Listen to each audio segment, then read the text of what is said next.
Labadiena, gerbėmieji žiūrovai.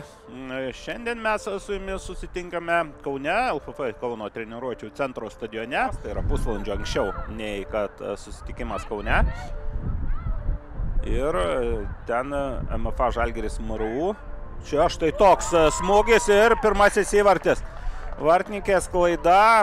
Karolina Curukova ne vieną ir ne du kartus yra gelbėjusi savo komandą, tačiau šį kartą suklydo ir pirmasis įvartis gan netikėtas, o Imbrinotaitė greičiausia sulaukti galime perdavimo į baudos aikštelę. Žiglevičiūtė tą ir daro. Smūgis ir gražus veiksmas. Ir kontaktų bei emocijų nestinga. Čia perėmė kamuolį kaunietės ir Dovilė Gailevičiūtė. Štai toks bandymas, kamuolys visai netoli viršutinio vartų kampo praskriejo. Ema Kriaučiūnaitė. Viena iš paskutinių Hegelman atakų pirmajame kėlinyje. Pasiekė kamuolį ten Vestina į ataką, tą ir daro.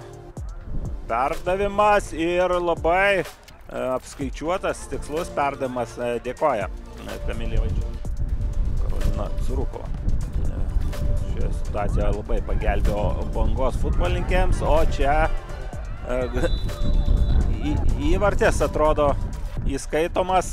Taip, jau Curukova už vartų linijos pagavo kamuolį.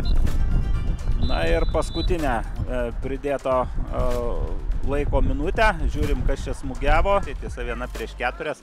Dairosi, kuri iš komandos draugių gali padėti. Čia puikus perdavimas, bet šiek tiek nespėja Rusnė Makarevičiūtė, o Baltrūnaitė.